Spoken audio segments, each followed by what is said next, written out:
क्या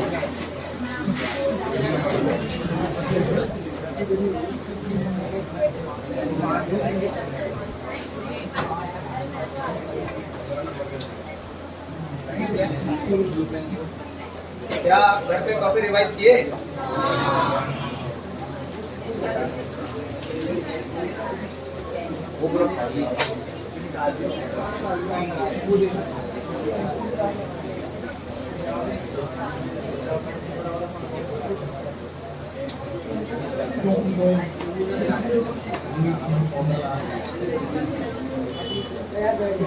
चलो वहीं से स्टार्ट करेंगे हम।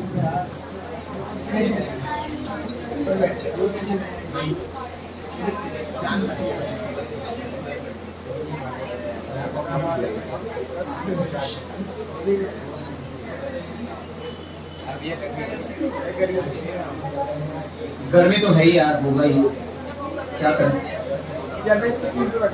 गर्मी होती है। स्टूल पे बैठ जा। देखो मैं ऑनलाइन बोल रहा हूँ भैया, ये लाइव लेक्चर नहीं है, रिकॉर्डेड लेक्चर है। आज टेक्निकल इशू की वजह से लाइव हो नहीं पा रहा है, तो जितना रिकॉर्ड हो पाए उतना ही आपके लिए ट्राई कर रहा हूँ, बाकी क्या करें। चलो पहले मैं आपको कल वाला लेक्चर एक टेबल रिवाइज करा देता हूँ, उसके बाद आगे के टॉपिक पढ़ाऊंगा। मैग्नेटिक क्वांटम नंबर के लिए सुनो, अब लिखना नहीं है कुछ, एक बार क्वांटम नंबर जो मैंने कल टेबल बनाया था उसको रिवाइज कराता हूं। आप ध्यान लगाओ, जितना भी आप कल घर पे जाके रिवाइज किए होंगे उतना ज्यादा आपको समझ में आएगा। सबसे पहले हमने लिखा था सेल, इसको हमने एन बोला था। दूसरा हमारे पास है सबसेल, इसको हमने एल बोला था। तीसरा हमारे पास है ऑर्बिटल्स, इसको हमने एम बोला था। इसका नाम है प्रिंसिपल क्वांटम नंबर, इसका नाम है एजीमुथल क्वांटम नंबर, और इसका नाम है मैग्नेटिक क्वांटम नंबर। अच्छा जी, हमारे सिलेबस में भैया 4 सेल ही पढ़ने हैं, n की वैल्यू 1। अच्छा पहले फॉर्मूला लिख दूं। l का जो फॉर्मूला आया था कल, यह है 0 से n-1। कुछ बच्चों को मुझे लग रहा था कि 0 से n-1 में नंबर कैसे आ रहे हैं, वो लिखना नहीं आ रहा है। तो आओ जरा, मान लो कहीं ऐसा लिखा है x की वैल्यू यहां से लिखा है -1 से 2। इसका यह मतलब है कि -1 और 2 के बीच में जितने नंबर है इंक्लूडिंग -1 2 आपको लिखने होंगे। तो -1, उसके बाद 0, उसके बाद 1 और उसके बाद 2 लिखते हैं ऐसा, ठीक है। अच्छा, n की वैल्यू हमारा फॉर्मूला है कल की क्लास का -l से l, ठीक है। मान लीजिए हमें x की वैल्यू यहां दिया, x की वैल्यू हमें लिखने के लिए -2 से 2, तो जितने नंबर इसके बीच में है इंक्लूडिंग ये दोनों आपको लिखना पड़ेगा। तो -2, -1, 0, 1, 2, तो इतने इस तरीके से अगर ये कहीं आपको ये दिखाई दे रहा है तो उसका नंबर ऐसे लिखा जाएगा, ठीक है। तो ये भी हमने सीख लिया कल। यहां देखना जरा, अगर n की वैल्यू 1 है तो फर्स्ट सेल, तो कितने सबसेल होंगे, तो बोलेंगे 0, एक सबसेल है ना, और नंबर कौन सा दिया गया, 0। नंबर ऑफ सबसेल एक है लेकिन उसको नंबर दिया गया 0, कि क्वांटम नंबर में उसको किससे डिनोट करते हैं, 0 से। अच्छा भाई, यहाँ पे भी भैया 0। तो अगर तुमसे पूछे कि फर्स्ट सेल में कितने सबसेल होते हैं, तो एक। कितने ऑर्बिटल होते हैं, तो एक। उस ऑर्बिटल को मैंने ऐसे बनाया था इस तरीके से बॉक्स में, ठीक है। अच्छा, ये 1 है, ये 0 है, तो इस सबसेल का नाम है 1s, ठीक है। अच्छा, अब हमारे पास है n = 2। अब 2 के लिए जब आप इसमें वैल्यू पुट करोगे तो यहाँ 0 आएगा, यहाँ 1 आएगा, तो दोनों 0 1 के बीच में कोई नंबर ही नहीं है, तो आप लिखेंगे यहाँ 0 यहाँ 1।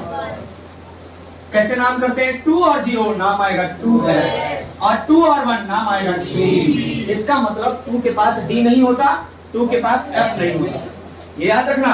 कभी अगर लिखा हुआ है कहीं पर 2d तो गलत है, 2f तो गलत है, होता ही नहीं है सब, है ना। अब यहाँ पर हमारे पास 0 के लिए तो ऑर्बिटल 0 ही होगा, 1 के लिए आप क्या 1 पुट करो, -1 और 1, तो आएगा -1 0 और 1। तो अगर आपसे कोई पूछे कि p के पास कितने ऑर्बिटल, बोलेंगे 3, और अगर बोलेंगे सेकंड सेल के पास कितने ऑर्बिटल, बोलेंगे 4। तो हमारे पास इस ऑर्बिटल को ऐसा बना रहा हूं और इन तीनों ऑर्बिटल को एक साथ बना रहा हूं, कल हमने आपको ये भी सिखाया था। अच्छा, हमारे पास नेक्स्ट है n = 3। 3 के लिए यहां पर अगर पुट करोगे 0 यहां 2 आएगा, तो लिखना पड़ेगा 0 1 और 2।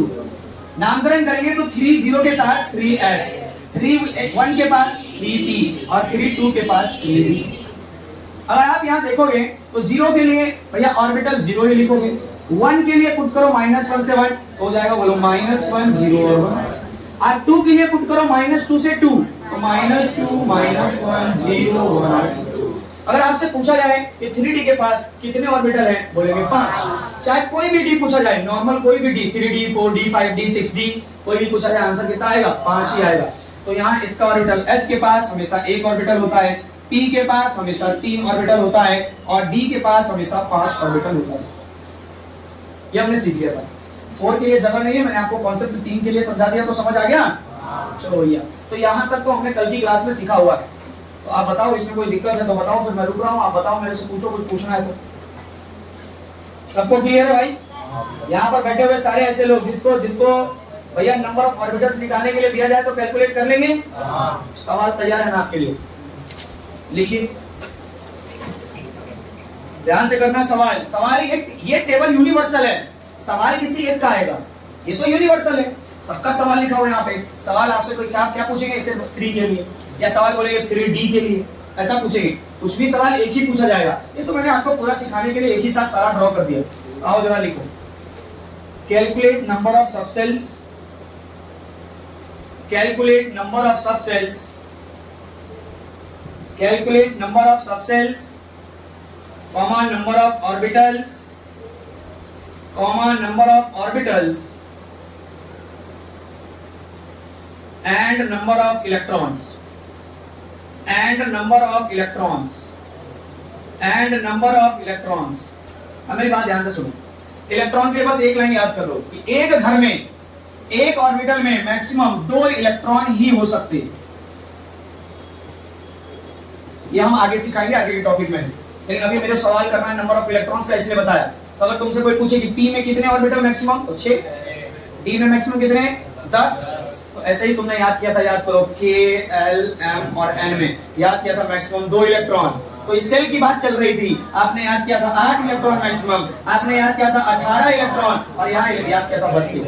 तो ये सेल में याद किया था आपने। आज सबसेल में देखो, सबसेल में मैक्सिमम एक, S सबसेल में कितने, 2, P में कितने बोलो, 6, D में बोलो 10 और F में बोलो 14।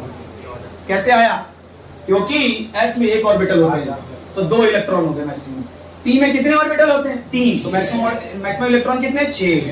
भैया D में मैक्सिमम कितने ऑर्बिटल, 5, तो मैक्सिमम देखो इलेक्ट्रॉन भी 10। और कल तुमने पढ़ा होगा टेबल में F में 7 ऑर्बिटल होते हैं तो मैक्सिमम इलेक्ट्रॉन कितने हो गए, 7। तो कैसे आपने बचपन में ये याद किया कि मैक्सिमम इलेक्ट्रॉन N=1 में 2 होता है और N=2 में 8 होता है, 2, 8, 18, 32 याद किया था। आज नया आपको इलेक्ट्रॉन याद करना है सबसेल के अंदर, 2, 6, 10 और 14 मतलब 14। ठीक है, तो आप इसको कहीं ब्रैकेट में लिख लो, मैक्सिमम इलेक्ट्रॉन्स लिख लो, ये हमारा सवाल है, कहीं ना कहीं आएगा। देखिए मैक्सिमम इलेक्ट्रॉन्स इन सबसेल, ऐसा करके टॉपिक बना लीजिए, maximum electrons in subshell, maximum electrons in subshell, maximum electrons in subshell. और उसके बाद वो बॉक्स बना लो कि S में 2 मैक्सिमम इलेक्ट्रॉन हो सकते हैं, P में 6 मैक्सिमम इलेक्ट्रॉन हो सकते हैं, D में 10 हो सकते हैं और F में 14 हो सकते हैं। ये मैंने आगे के टॉपिक इन पे पढ़ा दिया, तो ये सवाल कराया था इसलिए कोई बात नहीं, आगे भी पढ़ाएंगे आपको। अब मेरा सवाल, यहाँ जो सवाल है उसको आप कैसे करेंगे, तो टेबल डिजाइन करके करेंगे। मैंने सवाल पूरा करा दिया, maximum number of electrons for n=6, for n=6, for n=6। तो आपको क्या करना है, खाली 6 के लिए टेबल बनाना है। अभी तुम 1 2 3 4 के लिए बना रहे थे, अब सिर्फ 6 के लिए बनाओ पूरा टेबल। ये पूरा टेबल सिर्फ 6 के लिए। समझ आया कि नहीं आया कैसे बनाना है? हाँ, 6 के लिए पूरा टेबल, सिर्फ खाली n=, जैसे अगर मैं तुमको बोलता n=3 के लिए टेबल बनाना है तो आप ये लिखते खाली, उसके बाद ये लिखते पूरा, उसके बाद ये लिखते पूरा, तो 6 के लिए बना लो। और मुझे आप बताओ सारे क्वेश्चन का आंसर।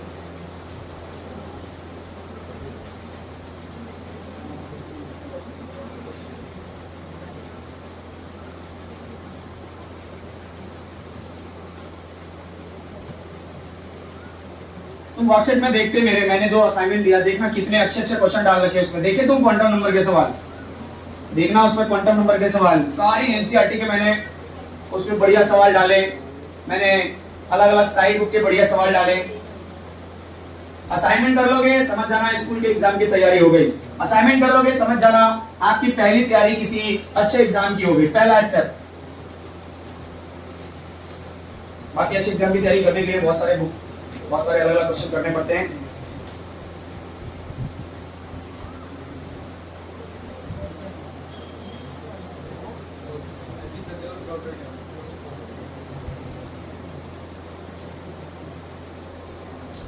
हो गया टेबल? बहुत आसान है यार, बहुत बढ़िया, बहुत आसान है ये। जिससे हो जा रहे हैं बहुत अच्छी बात है।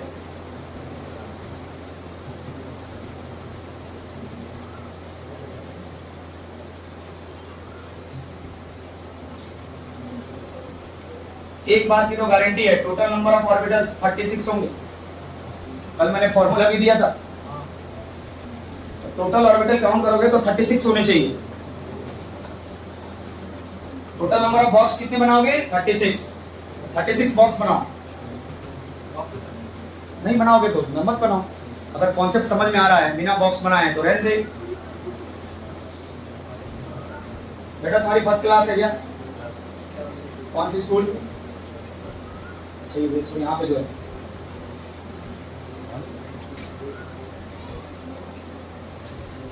हो गया। यही तो सवाल आता है, और क्या आता है? एग्जाम का सवाल है।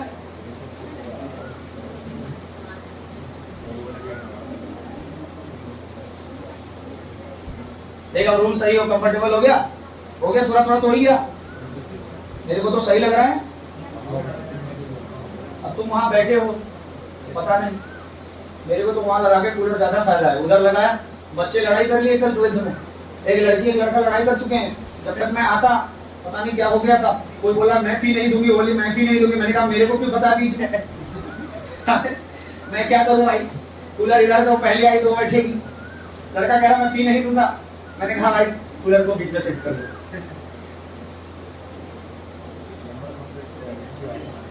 बचकानी हरकत कर रहे थे, बताओ। हमारा मजाक कर रहे थे वो तो।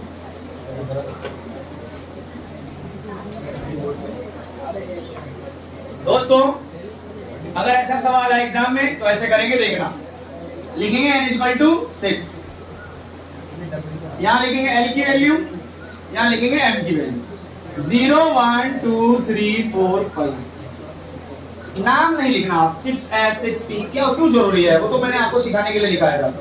अच्छा आगे m की वैल्यू तो 0, यहाँ -1 0 1 -2 -1 0 1 2 -3 -2 -1 0 1 2 3 -4, मैं इधर लिख रहा हूँ, -4 -3 -2 -1 0 1 2 3 and 4 -5 -4 -3 -2 -1 0 1 2 3 and 4 and 5। ठीक है भाई? अब मेरे को पूछा सबसे पहला सवाल, उन्होंने पूछ रखा है पहला सवाल नंबर ऑफ सबसेल कितने हैं? 1 2 3 4 5 6। तो भैया यहाँ आंसर आएगा नंबर ऑफ सबसेल = 6। दूसरा सवाल उन्होंने पूछा है नंबर ऑफ ऑर्बिटल्स, काउंट करो 1 2 3 4 5 6 7 8, ऐसे काउंट करोगे कितने आएंगे? हाँ, तो नंबर ऑफ ऑर्बिटल्स जो आएंगे वो आएंगे 36। अब मेरे को बोला नंबर ऑफ इलेक्ट्रॉन्स में निकालिए, ऐसे जितने ऑर्बिटल उसमें 2 से मल्टीप्लाई करते, तो नंबर ऑफ इलेक्ट्रॉन्स कितने आएंगे बोलो? बस हो गया सवाल, 3 मार्क्स का सवाल था। स्कूल में आता है ऐसा सवाल। तो भी आप टेबल डिजाइन करके स्कूल में करेंगे। अगर एमसीक्यू आया तो देखो इसके लिए फॉर्मूला भी आपके कॉपी में ऑलरेडी है, लिखो। देखो हो सकता है आपका ध्यान नहीं गया होगा, लेकिन मैंने तीनों सवाल के फॉर्मूले लिखा रखे आपको। आप बिना टेबल से ही एमसीक्यू कर सकते हैं, लेकिन अगर आपको सवाल 3 मार्क्स का आया तो एक टेबल बनाना पड़ेगा। तो आइए देखो क्या, अगर आपको नंबर ऑफ सबसेल पूछे, बोलो क्या है? n। देखो अपने कॉपी में। अगर नंबर ऑफ ऑर्बिटल पूछे, हाँ तो लिखा रखा है ना एमसीक्यू के लिए n²। और अगर नंबर ऑफ इलेक्ट्रॉन्स पूछे तो क्या लिखोगे? जो ऑर्बिटल्स में 2 से मल्टीप्लाई कर देना। तो मैं यहाँ लिख रहा हूँ 2 into में नंबर ऑफ ऑर्बिटल्स।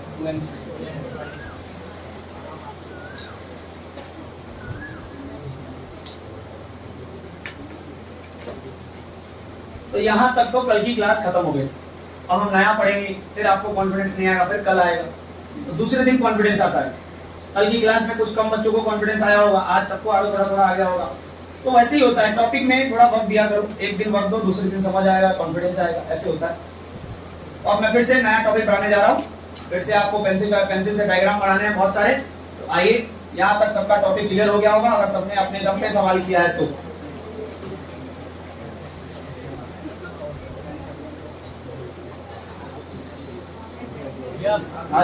सबसेल और ऑर्बिटल इनमें डिफरेंस क्या होता है? ले भाई, अब इसको तो बहुत आगे से शुरुआत करना पड़ेगा।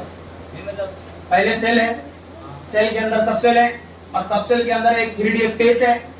उसी 3D स्पेस जहां पर इलेक्ट्रॉन के मिलने की प्रोबेबिलिटी सबसे ज्यादा है, उसी को हम ऑर्बिटल कहते हैं, है ना। सबसेल के अंदर ऑर्बिटल है, और वो ऑर्बिटल का स्ट्रक्चर मैंने वही बनाया था, वेव, वही 3D स्पेस ऑर्बिटल कहलाता है। ठीक है, चलिए हमारा अगला टॉपिक लिखिए, नेम ऑफ ऑर्बिटल्स। हाँ जी, अब मैं आपको सबसेल पढ़ा चुका हूं डिटेल में। देखो सबसेल का नाम कैसे आएगा, देख 1s 2s 2p 3s 3p। देखो मैं तुमको सबसेल का नाम लिख देता हूं, थोड़ा थोड़ा देखो। अभी तक तुमने सबसेल का नाम कैसे, देखो सेल का नाम सीखा तुमने K L M और N। तुमने सबसेल का नाम देखो कैसे सीखा, 1s 2s 2p 2d, बोलो सही है, बता दिया मैंने आपको। 2d उसके बाद कौन सा, 3s 3p 3d 3f 3f होता है क्या, 4s 4p 4d, ये सारे क्या है, सबसेल है। अब मैं आपको क्या सिखाने जा रहा हूँ, ऑर्बिटल का नाम। तो मैंने सेल का नाम सीखा, वो तो आप 9th में सीख चुके थे। कल की क्लास, ओरिजिनल क्लास इसकी थी 1s 2s, ये क्या है, सबसेल है। अब आज मैं आपको सिखाने जा रहा हूँ ऑर्बिटल का नाम। ठीक है, तो लिखिए नेम ऑफ ऑर्बिटल्स।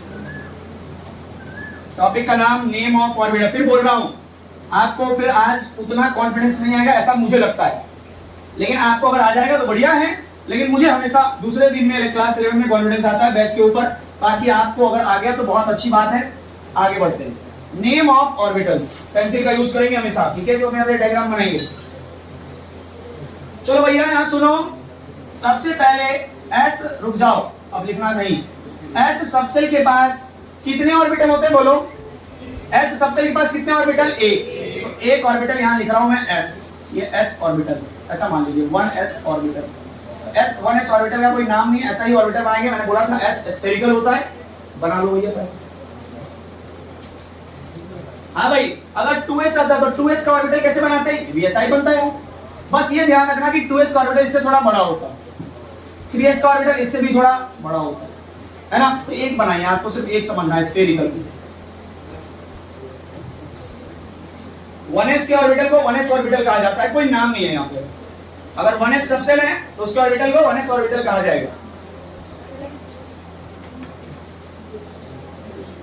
अब यहां से तुम्हारे एग्जाम में बहुत क्वेश्चन आते हैं, ये वाला।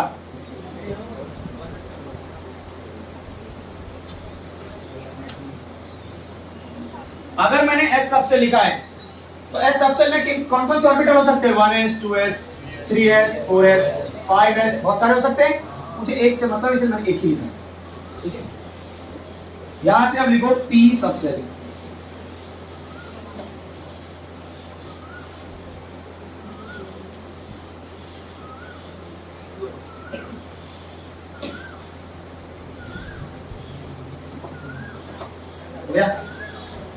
अब देखिए p सबसेल में बहुत सारे p हैं, बोलो 2p है, 3p है, 4p है, 5p भी है। तो हमें एक p बनाना, बोलो किसी भी कोई भी p हो, कितने ऑर्बिटल उसके पास, 3। तो हमारे पास 3 p ऑर्बिटल होते हैं। तो मैं यहाँ पर सीधा लिख रहा हूँ, अगर तुम नाम लिखना चाहो तो ऐसा लिख सकते हो 2p 3p, लेकिन इतना लिखोगे तो आपको अलग अलग याद करना पड़ेगा। कोई भी p हो, सिर्फ p लिख देते हैं, है ना, सिर्फ s लिख देते हो, मैंने रहने दो अभी, तुम मिटाना मत। कोई भी p हो, कोई भी p आ जाए, हर p के पास कितने ऑर्बिटल हैं, 3। एक का नाम आया px, दूसरे का नाम आया py, और तीसरे का नाम आया pz। तो यहां से नाम स्टार्ट हो गया। अगर p सबसेल आए, चाहे 5p हो, 6p हो, 7p हो, 2p हो, 3p हो, सबके पास यही ऑर्बिटल है। अगर मान ले लिखा है 2p तो इसका नाम आएगा 2px 2py 2pz। लिखा है 3p तो 3px 3py 3pz। 1p गलत, 1p होता ही नहीं। तो आइए अब मेरी बात सुनो, अभी नहीं लिखना आपको, अभी नहीं लिखना। अब देखो px का स्ट्रक्चर बनाना मेरे को, px का स्ट्रक्चर कैसे बनाएंगे। तो p मैंने आपको कल सिखाया था, डंबल शेप का होता है, सिखाया था। तो ये x है और ये y है और इधर कहीं z होगा। अब ये z कहाँ है, ऐसे है तुम्हारी तरफ। अब मैं 2D में कैसे बनाऊं, विजुलाइज करो।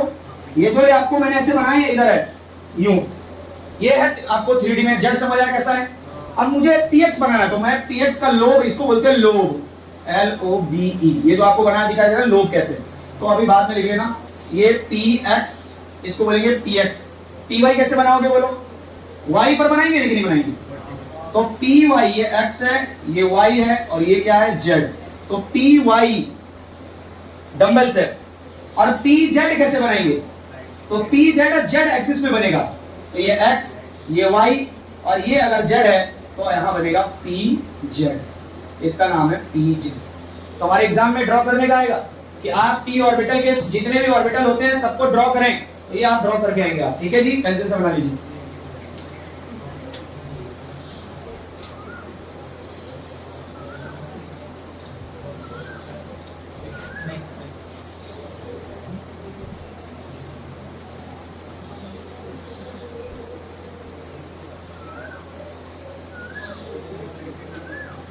जेड पक्का बनाना, बिना जेड एक्सिस के आप लोग नहीं बना सकते, तो आप जेड एक्सिस बनाना पड़ेगा आपको हर बार।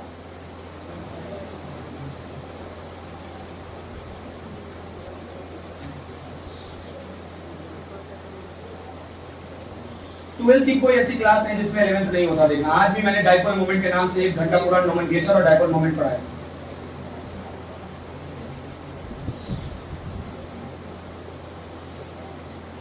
नोमेनक्लेचर सारा का सारा यूपीएससी नेम 11th में पढ़ाना मेरे को कल से 12th में पढ़ रहा है। वो बच्चे जो 11th पढ़ के नहीं आए क्या करता, उसको 12th समझ ही नहीं आएगा।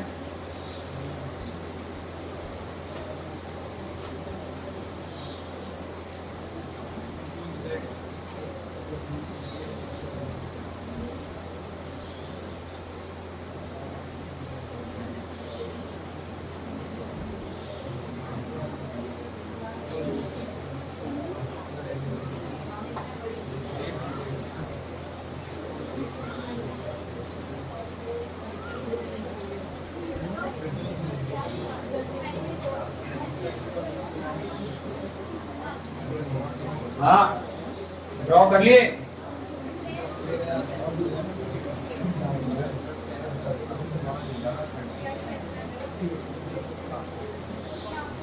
अरे ड्रॉ कर लिए क्या,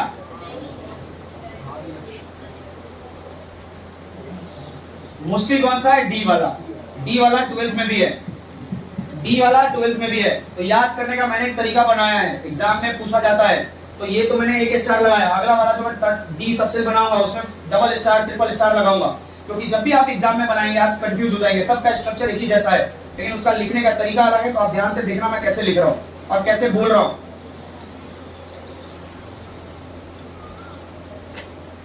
देखो तो ये वो एरिया है, ये वो एरिया है जहां पर इलेक्ट्रॉन के मिलने की संभावना सबसे ज्यादा, ये वो एरिया है जहां पर इलेक्ट्रॉन के मिलने की संभावना सबसे ज्यादा, ये वो एरिया है जहां पर इलेक्ट्रॉन के मिलने की प्रोबेबिलिटी सबसे ज्यादा, ये वो एरिया है जहां पर इलेक्ट्रॉन के मिलने की प्रोबेबिलिटी सबसे ज्यादा।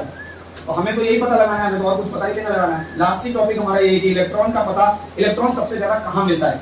ये वो एरिया है जहां पर इलेक्ट्रॉन तुम ढूंढने जाओगे जिंदगी में कभी नहीं मिलेगा। ये वो एरिया है जहां पर इलेक्ट्रॉन आप ढूंढने जाओगे जिंदगी में कभी नहीं मिलेगा, है ना। तो इसको नोट कहा जाता है, हम आगे देखेंगे आगे टॉपिक। चलिए थर्ड नंबर है डी सबसेल। और डी सबसेल मुझे पूरा बनाने देना, डेंजर है डेंजर एकदम। 12th का पूरा चैप्टर इस डायग्राम पर बेस्ड है, कोऑर्डिनेशन कंपाउंड, है ना। तो इसीलिए आपको यहाँ सिखा रहा हूँ, ध्यान से सीखो। आज लाइव रुकनी नहीं चाहिए थी, अब रुक गया तो उसकी किस्मत खराब। थोड़ी एनर्जी हो सकता है, एनर्जी का फर्क पड़ेगा पक्का, एनर्जी का फर्क तो पड़ेगा। डी सबसेल, आइए देखो यहाँ पर डी के पास कितने सबसेल होते हैं, डी के पास कितने ऑर्बिटल होते हैं। अरे डी कोई भी हो भैया, 3D हो चाहे 4D हो चाहे 5D हो, कोई भी हो, कितने ऑर्बिटल होंगे, 5। पांचों ऑर्बिटल के पहले तो नाम याद कर लो। देखो पहले तो नाम ही याद कर ले, देख ऐसे dxy dyz dxz, एक है dx² माइनस y² और एक है dz²। तो पहले तो नाम ही याद कर लो, पहले तो नाम ही याद करना तकलीफ है, तो आपको नाम तो याद करना पड़ेगा। ऐसे 3 तो अपने आप याद हो जाते हैं, ये दोनों याद करना। तो dxy dyz dxz dx² minus y² dz², यह है dxz। तो dxy dyz dxz dx square minus y square और dz स्क्वायर। तो ये नाम है p के कितने नाम है px py pz। तो p तो आसान था, ये पूछेंगे तो तकलीफ है, तो आपको कोई बात नहीं, धीरे धीरे यूज्ड हो जाते हैं आप, लिख लीजिए।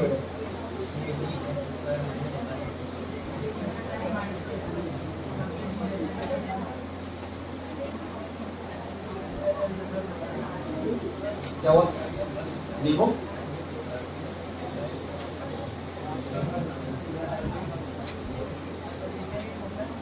एनसीईआरटी खोल के देखोगे तो नींद आ जाएगी तुमको, इसलिए ध्यान से समझ लो यहाँ पे।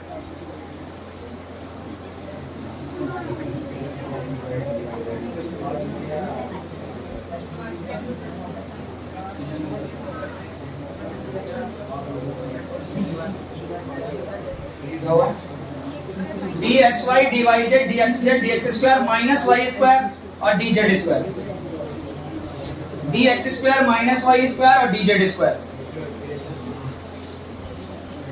हाँ भाई मेरी बात सुनिए, अगर कोई पूछे 3D के पास कितने ऑर्बिटल होते हैं, बोलेंगे 5।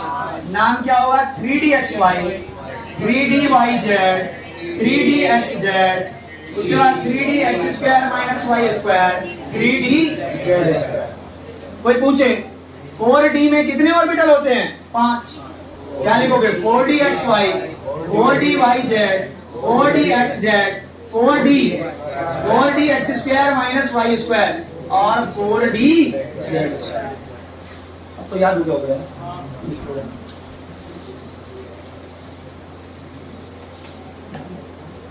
ऊपर से देख के लिख रहे हो यार, अब तो ऐसे लिख रहे यार, क्या आदत है तुम्हारी, ऊपर से देख के क्यों लिख रहे हो?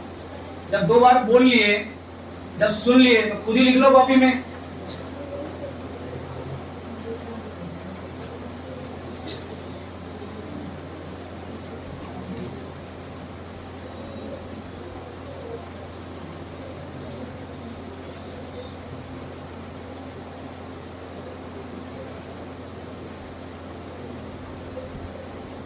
क्वांटम फिजिक्स पढ़ रहे हैं आप, बताइए साइंटिस्ट लोग, न्यूक्लियर साइंटिस्ट अगर बनना चाहते हो तो यही सब आपको पढ़ना पड़ेगा। अभी तक एक ही बच्चा इस 7 साल में न्यूक्लियर साइंटिस्ट की तैयारी कर रहा है, लक्ष्य नाम है उसका, चंडीगढ़ से पढ़ रहा है वो भी। इसरो का एग्जाम देना पड़ता है, उसके लिए आपको बीटेक करना पड़ेगा। हमने 2 बार इसरो का एग्जाम दिया, दोनों में इंटरव्यू में छा गए, इतना आसान थोड़ी है। चलो अब मैं स्ट्रक्चर बनाने जा रहा हूँ, स्ट्रक्चर के लिए थोड़ा दिल पे पत्थर रखना आपको, धीरे धीरे आपको यूज्ड टू में रहेंगे, आप जैसे बना रहा हूँ आपको याद रखना, ठीक है। सुनिए, बहुत मशक्कत के बाद हमने इसको याद किया था और हमने इसको ऐसा याद किया कि कभी कंफ्यूज नहीं होते। मेरी बात सुनना, डी का अगर स्ट्रक्चर बनाओगे तो कल बताया था डबल डम्बल, याद है क्या? इसका मतलब जितने स्ट्रक्चर बनेंगे सब बनेगा डबल डम्बल। लेकिन दिक्कत यह है एक्सिस का इधर से उधर ना हो जाए, और एपीएस 1 वाले सबसे ज्यादा तुम्हारे मैम जो है यही सवाल पूछती है, स्ट्रक्चर बनाइए स्ट्रक्चर बनाइए स्ट्रक्चर बनाइए। तो आओ जरा स्ट्रक्चर बना, पहले मुझे बनाने दो, बनाने के बाद मैं आपको समझाऊंगा इसको याद कैसे करना है। तो मेरी बात सुन, यहाँ x है, यहाँ y है, और इधर मैं रख रहा हूँ आपकी बार z। आप z को कहीं भी रख सकते, क्या इस z को यहाँ नहीं रख सकते?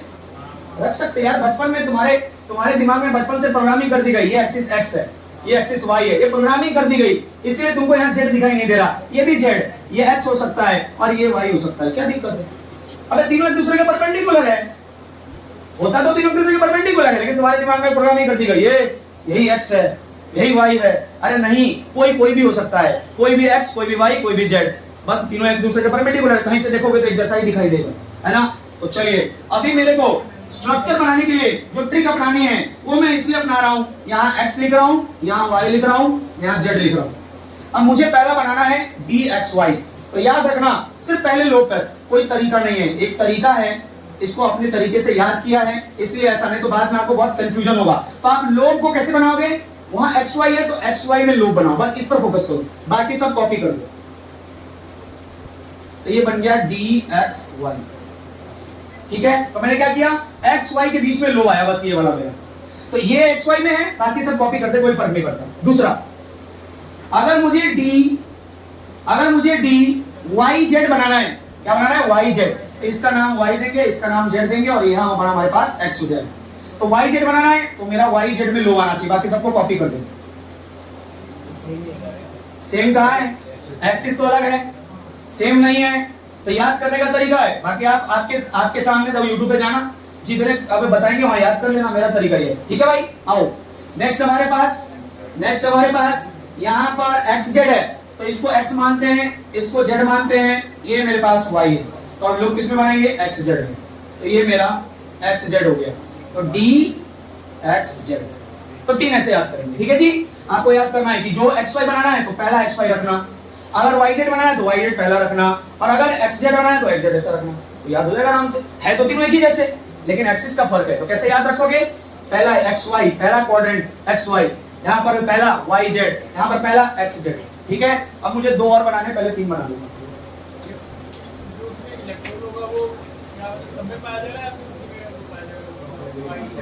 ये सब में इलेक्ट्रॉन है, लेकिन हमें जब dx और xy ऑर्बिटल है तो वहां पर इस तरफ इलेक्ट्रॉन हमें बोला जाएगा कि देखो ये 2D का स्ट्रक्चर है, मैं तुझे 3D में नहीं समझा सकता, 3D का स्ट्रक्चर 2D में, बस इतना याद कर कि अगर xy है तो लोग आपको यहाँ बनाने हैं, एक्सिस को यहाँ दे देना, ये 2D में बनाने का तरीका है। अगर तुझे देखना है तो तू एक एनिमेशन वीडियो देख लेना कैसा होता है।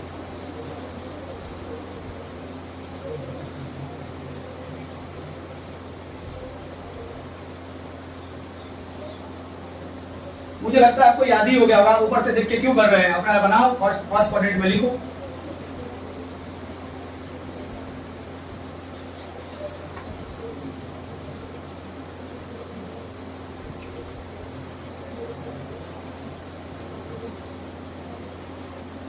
मैं बहुत ज्यादा डिटेल में आपको क्वांटम नंबर पढ़ा रहा हूं, मैं कल सोच रहा था कि आपको ऐसे जितना समझ आएगा उतना ही, लेकिन आज मैंने बोला कि सोचा कि भाई जितना है पूरा ही डिटेल में पढ़ा दो, जो मेरे तक मेरी कॉपी में एडवांस तक का है तो मैं सब आपको पढ़ा देता हूँ। मेरी अब क्लास एक्सटेंड हो गई, अब मंडे को सीधा हम खत्म करेंगे, मंडे या ट्यूसडे को।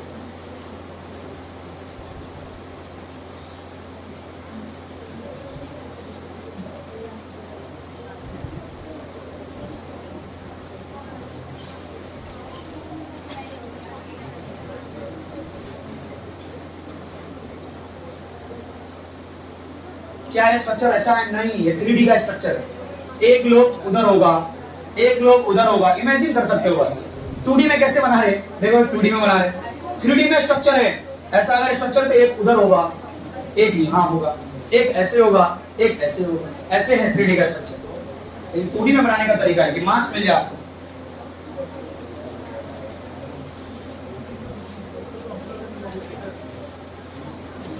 ये रिकॉर्डिंग चल रही है, अब मेरे को 2 और बनाने हैं। अब ये 2 तो सुनो मेरी बात, पहले मैं आपको 2 बना देता हूं, बाद में हम इसको देखेंगे क्या डिफरेंस है, कैसे बनाते हैं।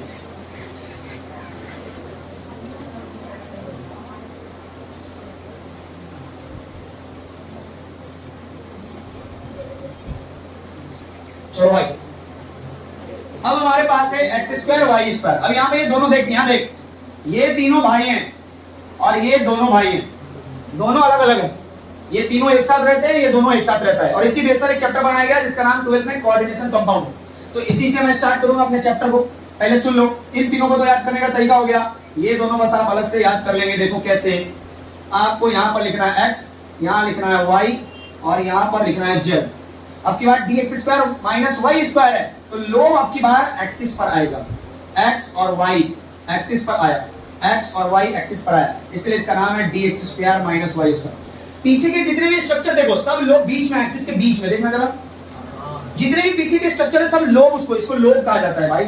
ये लोग देख एक्सिस के बीच में आया क्या, यहाँ पर एक्सिस पर आया है क्या, तो ऐसे याद करेंगे x y dx² - y, तो x y, तो आप x y एक्सिस पर लोग बनाएंगे, और dz², इसका स्ट्रक्चर थोड़ा अनसिमेट्रिकल होता है, तो आपको ऐसे याद करना, मान लो x है, इसको y भी लिख सकते हैं, बस इसको z लिखना, ये हमारे पास y है, तो आपको z पर एक्सिस बनाने लो, और हमेशा इस ये वाला स्ट्रक्चर थोड़ा सा डिफरेंट होता है, तो आप ऐसा बना लेना, लिख लो जी, इसका नाम है dz²।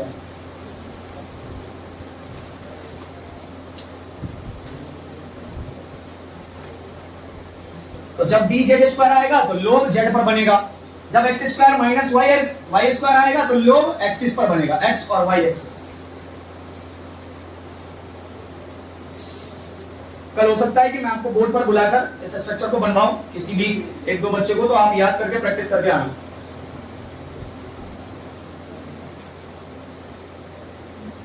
समझने के नाम पर बस इतना है कि हम ये समझ सकते हैं कि यहाँ पर इलेक्ट्रॉन इस तरीके से घूम रहा है, बस इलेक्ट्रॉन इस तरीके से घूम रहा है, यही समझ सकते। बाकी ये ऐसा मानो ऑर्बिटल्स है।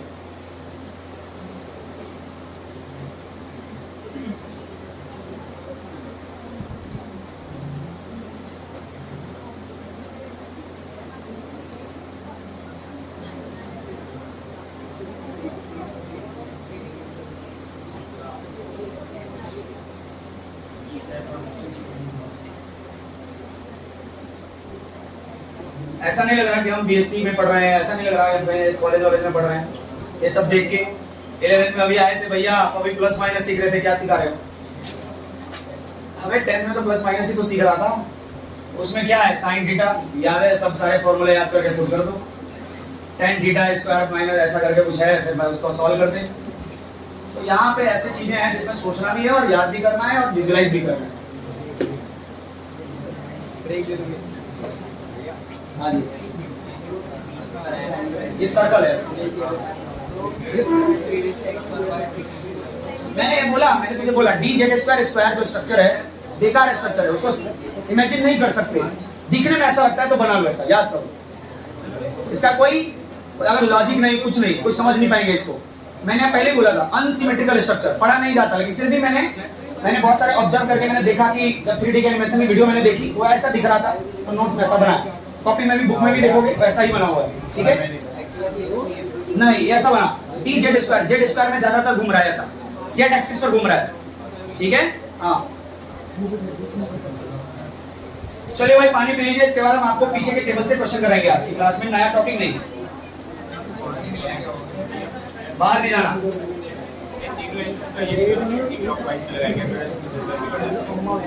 अपना तरीका बना ले, मेरा तरीका मैंने बता दिया, तो अपना तरीका बना ले। अपना तरीका बनाएगा कंफ्यूज हो जाएगा, यही आसान तरीका है, याद कर लो।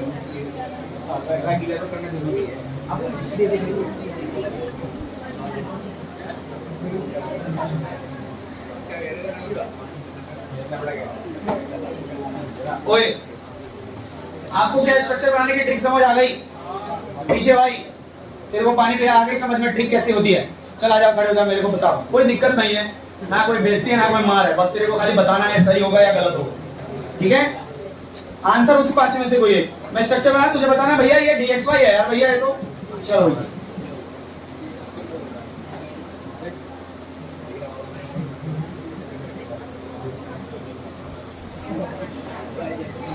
बताए कौन सा है? डी जेड वाई तो होता ही नहीं है, डी वाई जेड। बस इसको देख के हम डिसाइड करेंगे, है ना? अच्छा 3 तो ऐसे डिसाइड कर लिए, और X square minus Y square क्या है? ये एक्स है या वाई है, तो इसके लोग एक्स पर ही बनाए थे हमने, याद होगा तुमको। बस लास्ट वाला थोड़ा तकलीफ है, तो यहाँ जेड बना देना, कहीं भी एक्स कहीं भी वाई लिख देना, और जेड पर ऐसा बना के इस तरीके से, ठीक है? ये डी जेड स्क्वायर है।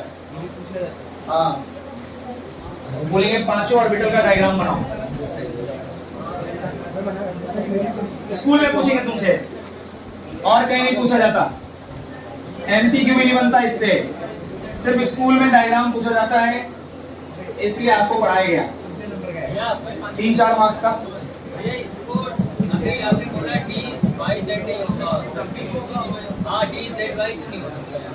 ऐसा नाम नहीं ना, नाम क्या है?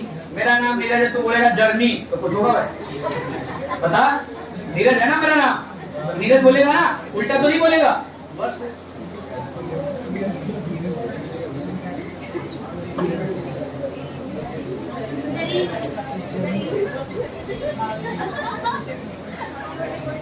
जर्नी हो गया, जर्नी क्या हो रहा है?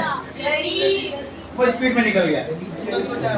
कोई ऐसा कोई शब्द बताओ जिसमें इधर से भी सेम ही है।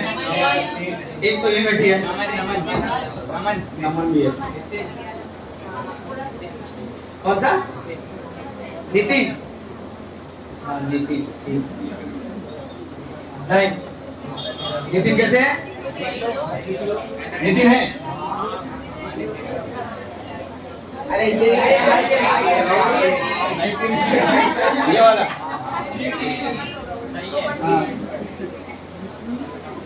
मेरे भाई का नाम नितिन ही। दोस्तों अब मैं आपको प्रोफेसर बना रहा हूं। जो आसान सवाल था स्कूल वाला वो तो तुमने बड़े अच्छे से कर दिया, 36 आंसर दिया, 72 आंसर दिया ना भी आंसर। थोड़ा लेवल के सवाल भी तो करें यार। आओ जरा देखते हैं किसका दिमाग अच्छा है। लिखिए, नहीं होगा तो डिमोटिवेट मत होना। अच्छे सवाल मतलब अच्छे सवाल, अच्छा सवाल मतलब जिसका दिमाग थोड़ा बढ़िया रहता है, जल्दी चल जाता है तो हो जाता है। घर पे जाओगे तुम्हारा भी हो जाएगा। चलो जी, find the total number of electrons. Find the total number of electrons for n equal to 3। तुमको पता आपकी बार कैसा डेटा दे रहा हूं? आपकी बार ऐसा डेटा दे रहा हूं कि मेरे से किसी ने पूछा आपका घर कहां है, तो मैंने सिर्फ इतना ही बताया कि उत्तराखंड हरिद्वार पास। समझ गए? तो अब आपको क्या है, हाँ ये बात है कि ढूंढ लो, तो आपको वही बताना है। आपकी बार पूरा डेटा नहीं दे रहा, आपकी बार मैं आपको ना आधा डेटा दे रहा, ना खाली मैं उत्तराखंड बोलता तब भी आंसर आ जाता। अगर मैं खाली देख मैं बोलता n इक्वल टू 6, तुम तुरंत आंसर दे देते। अब मैं n इक्वल टू 6 के आगे बढ़ रहा हूं, तो n इक्वल टू 3 और दिया है डेटा l इक्वल टू 0। जरा पता कराओ, पता करके बताओ मेरे को कि कितने इलेक्ट्रॉन इस जगह में एग्जिस्ट कर रहे हैं। बिल्कुल करेक्ट ऑप्शन, आंसर आ गया उधर। 18 कह रहे हैं। दो, जिसको दो समझ में आया, अब आप प्रोफेसर बनने लायक है भाई। अब ये थोड़ा लेवल के सवाल हो गए। जिसको जिस अंदर से डर लग रहा है कि यार मेरे को सबने कैसे कर लिया, मेरे से नहीं हुआ, घर पे आपको सोचना है। आइए जरा मैं करता हूं, देखो कैसे सोचा जाता है। दोस्तों देखो यहाँ बच्चों ने किया, इसका मतलब है कि आप बच्चों को ये टॉपिक समझ आ गया। देखना n इक्वल टू 3, तो l की वैल्यू क्या होगी? 0, 1 और 2। इसके लिए ऑर्बिटल एक ही होता है, इसके लिए ऑर्बिटल 3 होते हैं, इसके लिए ऑर्बिटल 5 होते हैं। ठीक है, मुझे लग रहा है कि हमने आंसर गलत सिलेक्ट कर दिया। हम बताएंगे अभी आपको, रुक जाओ पहले। n इक्वल टू 3 और 3 के लिए 0 यहाँ है। अच्छा, और l की वैल्यू 0, तो l की वैल्यू 0 यहाँ जाएंगे, उसके बाद यहाँ जाएंगे, आंसर 2 ही है। देखो जरा, मुझे जाना रास्ता देख, रास्ता कैसे? n इक्वल टू 3 के पास जाओ, उसके बाद l की वैल्यू 0 के पास जाओ। l की वैल्यू 1 है ये, इसके पास नहीं जाना मुझे अभी। समझ आया? थोड़ा लेवल बढ़ाऊं। फाइंड द, अच्छा ये लिख लो भाई, ये लिख लो, इस लोकेशन में कितने इलेक्ट्रॉन है? मैक्सिमम 2 ही है। ये थोड़े अच्छे सवाल की कैटेगरी में आ गए। हमेशा टेबल बना के सवाल करो, बहुत आसानी तरीके से हो जाता है। Calculate total number of electrons, ये भी बढ़िया सवाल है। Calculate total number of electrons, calculate total number of electrons. मेरे पास एक सवाल और, उसके बाद ऑफ, अपनी इज्जत बचा लो, है ना। n इक्वल टू 3 और n equal to 2, m equal to 0। अरे m की वैल्यू बढ़ा तो रखिए। कितने हैं इलेक्ट्रॉन इस लोकेशन में? कितने हैं? बिल्कुल करेक्ट ऑप्शन है। जिसको मुझे पता है, मैं भी वहां बैठ चुका हूं, मुझे भी पता है, मेरे से भी नहीं होता था पहले यार क्या हो रहा है, ये कहां से आंसर आ गए। तो करना पहले, लिखना अभी, लिखो आप, आपसे भी होगा। ज्यादा बच्चे आंसर दे रहे हैं, इसका मतलब कॉन्सेप्ट आसान लगा। ज्यादा बच्चे आंसर दे रहे हैं।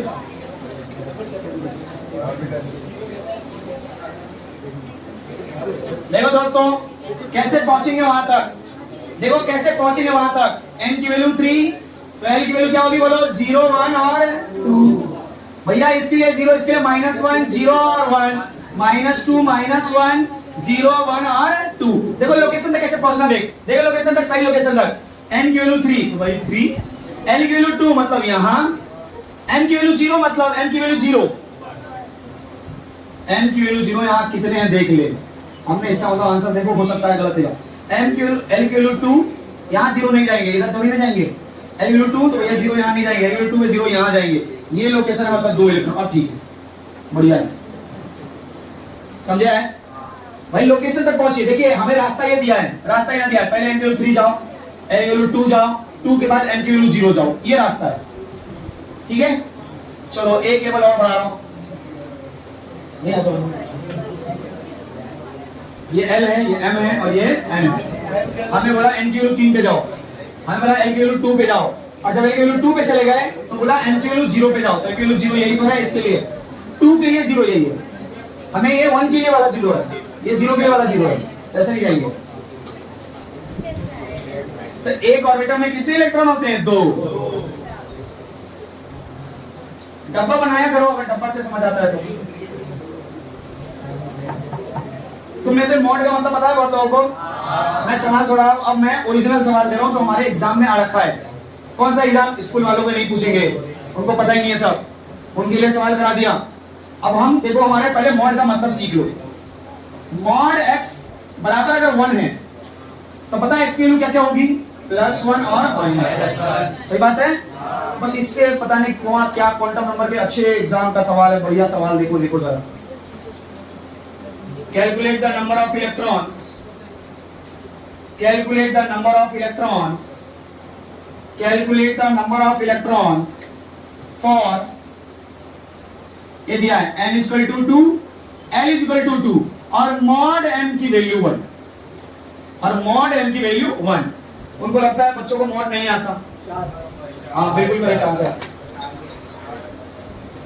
चलो टेबल बना लो, 4 बोलने से पहले आप टेबल भी बना लो। टेबल बनाइए, 4 लेके आइए।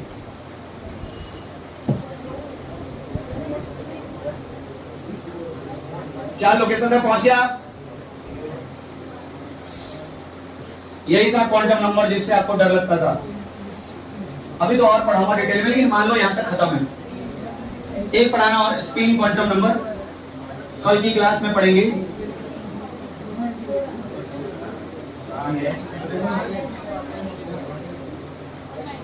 चलो मैं लोकेशन पे पहुंचता हूं। देख, जिसको नहीं आया, n इक्वल टू 2, l की वैल्यू 0 1,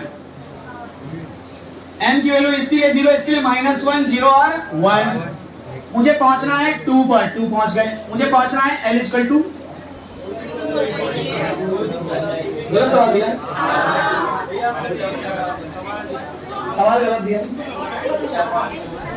सवाल गलत दिया, सही लिखा तो है। इसको 3 कर दूं?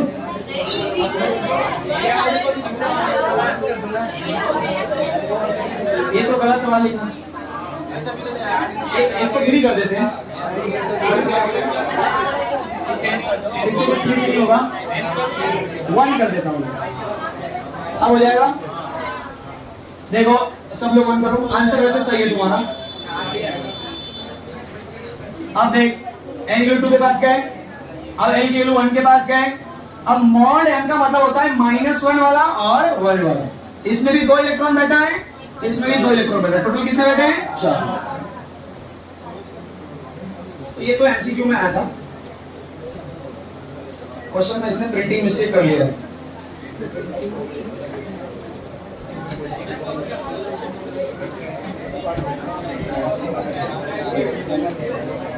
जाते जाते क्वेश्चन का आंसर है n बराबर l, लिखना सही की गलत? n बराबर l, n बराबर l हो सकता है क्या? कभी पॉसिबल नहीं है। कभी सेल का नंबर देखना जरा, n की वैल्यू 1 है तो l की वैल्यू 0 होती है, n की वैल्यू 2 है तो l की वैल्यू 0 और 1 होती है, n की वैल्यू 3 है तो l की वैल्यू 0 1 और 2। देख रहे हो, कभी n और l बराबर नहीं हो सकता।